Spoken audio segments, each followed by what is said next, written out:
Olá, seja bem-vindo à TV Evangelho. O tema de hoje é Contradição do Evangelho nas igrejas de hoje. Hoje eu vou fazer um pequeno resumo sobre este tema. O objetivo do vídeo é mostrar para você algumas contradições praticadas pelo sistema religioso. Provar por intermédio dos versículos bíblicos o quanto eles estão equivocados. A falta de entendimento do sistema religioso tem levedado toda a massa, tem levado muita gente a seguir tradições farisaicas, a seguir a lei de Moisés, achando que estão fazendo a coisa certa. Isto vem acontecendo desde o tempo de Cristo. O apóstolo Paulo já repreendia os cristãos sobre isso. Confira o que diz no livro de Gálatas, capítulo 3, versículo 5. Diz o seguinte: Aquele que vos dá o Espírito e que opera milagres entre vós, acaso o faz pelas obras da lei ou pelo ouvir com fé? Portanto, não é por obras que Deus faz alguma coisa por alguém. É por fé, por intermédio da graça. Continuando, vou começar falando do batismo nas águas, uma contradição que é praticada hoje nas igrejas do sistema religioso. O batismo nas águas era para o arrependimento, para se cumprir as profecias sobre Jesus. João Batista veio para batizar as pessoas para o arrependimento. E ele batizou Jesus lavando o seu corpo, preparando-o para ser crucificado na cruz, pois Jesus era o Cordeiro de Deus que substituiu o sacrifício de animais. Confira tudo em Levítico, capítulo 1. O sistema religioso pega os rituais de antes da cruz e traz para depois da cruz, sendo que toda a lei de Moisés foi abolida na cruz. Eles transformaram os rituais do passado em doutrinas no presente. Isso não tem nada a ver com o Evangelho da Graça que nos foi apresentado pelo apóstolo Paulo.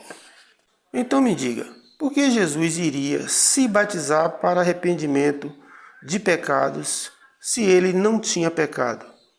Então saiba que Jesus foi lavado por João e que João estava preparando ele para o sacrifício na cruz, para o cumprimento das Escrituras. Igual ao batismo, o sistema religioso faz com outros tipos de rituais, transformando-os em doutrinas hoje. Como, por exemplo, o dízimo. Eles pegam o que está escrito em Malaquias 3, versículo 8, 9 e 10 e aplicam em suas denominações para tirar dinheiro dos seus seguidores. Saiba que o dízimo era uma ordenança da lei. E só quem tinha o direito de receber o dízimo eram os levitas, aqueles que prestavam serviço ao templo naquela época, antes da cruz. E o dízimo não era dinheiro, era mantimento. As pessoas levavam alimento para aquele lugar. Vamos conferir em 2 Coríntios, capítulo 9, versículos 7, 8 e 9, o que diz. Versículo 7. Cada um contribua segundo propôs no seu coração, não com tristeza, nem por constrangimento, porque Deus ama ao que dá com alegria. Versículo 8. E Deus é poderoso para fazer abundar em vós toda graça, a fim de que, tendo sempre em tudo toda a suficiência, abundeis em toda boa obra. Versículo 9. Conforme está escrito, espalhou, deu aos pobres, a sua justiça permanece para sempre. Então perceba que o dízimo apresentado pelas igrejas é uma heresia, pois Cristo fez tudo por nós, na cruz. Na cruz ele encerrou a sua obra. Ele pagou com sangue a dívida do homem na cruz. Ele aboliu a lei de Moisés e acabou com o pecado. Sendo assim, nós não temos nada a pagar. Primeiro porque não somos judeus. Somos gentios, pois os gentios não viviam debaixo de lei. Quem vivia debaixo de lei era só o povo judeu. Segundo, porque nascemos depois da cruz. Já nascemos livre. Portanto, o dízimo não é para quem nasceu depois da cruz. Sendo assim, os preceitos da lei de Moisés não valem para nós hoje. Santa Ceia, unção com óleo, campanhas, monte e tudo mais que o sistema religioso apresenta em suas denominações foi anulado por Cristo na cruz. A ceia que eles oferecem em suas denominações não é ceia. Cristo não criou um ritual de Santa Ceia. Cristo apenas fez a comemoração da Páscoa judaica com os seus discípulos, que era um costume judeu, pois ele sabia que iria ser crucificado e ressuscitaria no terceiro dia. Por isso ele disse aos discípulos: façam isto até que eu volte. Agora me responda, ele voltou ou não voltou? Sabemos que sim. Cristo morreu e ressuscitou no terceiro dia. Então, quando você pratica a lei de Moisés, você está duvidando da ressurreição de Cristo. Está anulando tudo o que aconteceu na cruz. Isso é dizer que Cristo e o apóstolo Paulo e todos os outros apóstolos são mentirosos. O sistema religioso espera um arrebatamento da igreja. Saiba que isso nunca vai acontecer. Veja o que diz em Mateus 24, versículo 34, e em Lucas 21, versículo 20, que diz o seguinte. Mateus 24, 34 diz o seguinte: em verdade vos digo que não passará esta geração sem que todas estas coisas se cumpram. Lucas 21, versículo 20. Mas quando virdes Jerusalém cercada de exércitos, sabei que é chegada a sua desolação. Jesus falava aos discípulos que o arrebatamento, o dia do juízo final, não passaria daquela geração. Então você precisa entender que uma geração é o tempo de vida de um povo. E Jesus se referia ao povo do seu tempo.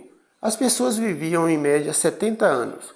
O livro escrito por Flávio Joséfo, escritor da época de Cristo, relata que Jerusalém foi invadida nos anos 70 DC pelo Marechal Tito, filho do imperador Vespasiano de Roma, e que o templo foi derrubado e a cidade de Jerusalém foi devastada, foi totalmente destruída.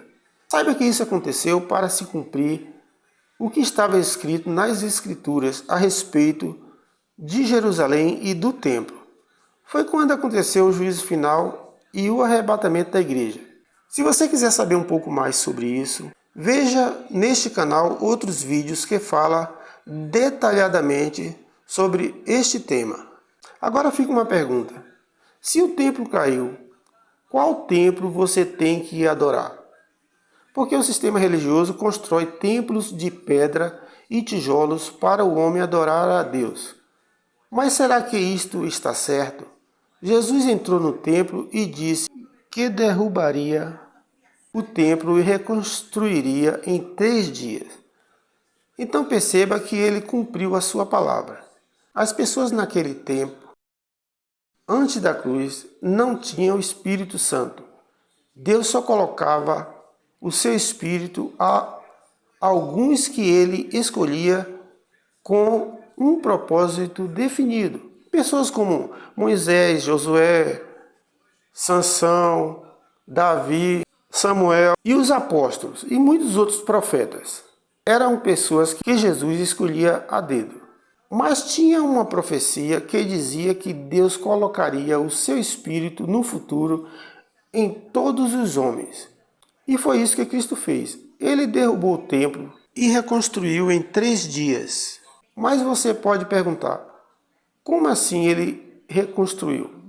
Vamos ver. Saiba então que Cristo colocou o seu Espírito em todos os homens, em todos os que crê que ele morreu e ressuscitou dos mortos. Sendo assim, a partir da queda do templo, o homem não deve mais adorar em templos feitos de tijolos ou de pedra. O templo do Espírito Santo hoje somos nós. Portanto, meu amigo, o Espírito de Deus não habita mais em templos construídos por mãos de homens. O Espírito de Deus habita em nós, todos os que crê em Jesus Cristo e em sua ressurreição. Agora me diga, por que o sistema religioso continua no erro?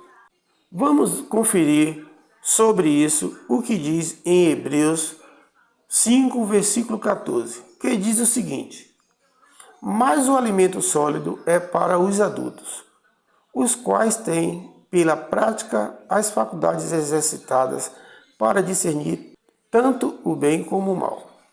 Então perceba que o sistema religioso não consegue entender as palavras da Bíblia. Eles contradizem tudo o que está escrito.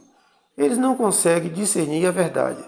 O sistema religioso está como criança, brincando de religião. Eles são iguais aos fariseus do passado. São, na verdade, os fariseus do presente. Confira o que está escrito em 1 Coríntios 5,6, que diz: e Jesus disse-lhes: adverti e acautelai-vos do fermento dos fariseus e dos saduceus. Versículo 12. Então compreenderam que não dissera que guardassem do fermento do pão, mas das doutrinas dos fariseus. As doutrinas dos fariseus hoje é a lei de Moisés que foi abolida por Cristo. O sistema religioso traz esta lei para o presente e ainda inventa coisas que eles criam para aplicarem na igreja. Eles transformam tudo isso em doutrinas, levando os seus seguidores a seguirem em suas igrejas. O homem precisa entender que hoje não há mais necessidade das pessoas frequentarem um templo feito de pedras, tijolos e cimento, e nem de serem ensinados por pastores, bispos, padres ou apóstolos em lugar nenhum. Pois quem ensina é Deus, é o Espírito Santo. Porque não é eu que estou dizendo, é a própria Bíblia, são os próprios versículos. Portanto, confira o que está escrito em Hebreus 8:10, que diz: ora, este é o pacto que farei com a casa de Israel. Depois daqueles dias, diz o Senhor, porei as minhas leis no seu entendimento e em seu coração as escreverei. Eu serei o seu Deus e eles serão o meu povo.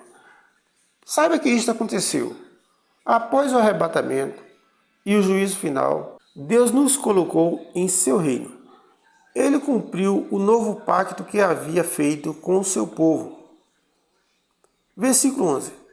E não ensinará cada um ao seu concidadão, nem cada um ao seu irmão, dizendo: conhece ao Senhor, porque todos me conhecerão, desde o menor deles até o maior. Portanto, meu amigo, aí está mais uma contradição que é aplicada pelo sistema religioso. Aí está a prova que eles não entendem nada e que há uma contradição da maneira que eles aplicam. Eles querem ensinar o evangelho às pessoas do jeito deles. Mas Deus diz que não há mais necessidade disso, pois o próprio Deus ensina, o próprio Espírito Santo. Saiba que se eu for mostrar todas as contradições do sistema religioso, teria que alongar muito este vídeo, mas vou deixar para os próximos vídeos. Creio que você entendeu. As pessoas precisam iluminar a sua mente e os seus olhos em relação a esta questão. Não aceitarem mais serem enganados pelo sistema religioso. Deus é bom, Ele não faz alguma coisa por você em troca de obras ou de sacrifícios. Ele faz por graça e é o que está escrito: pelo ouvir com fé, como diz em Gálatas 3, versículo 5. Confira Gálatas 3, versículo 5, que diz: aquele que vos dá o Espírito e que opera milagres entre vós, acaso faz pelas obras da lei ou pelo ouvir com fé? Creio que hoje este pequeno resumo tenha ajudado você a entender um pouco mais sobre o Evangelho da Graça de Deus. Por hoje é só. Vou parando por aqui. Fique com Deus e até o próximo vídeo.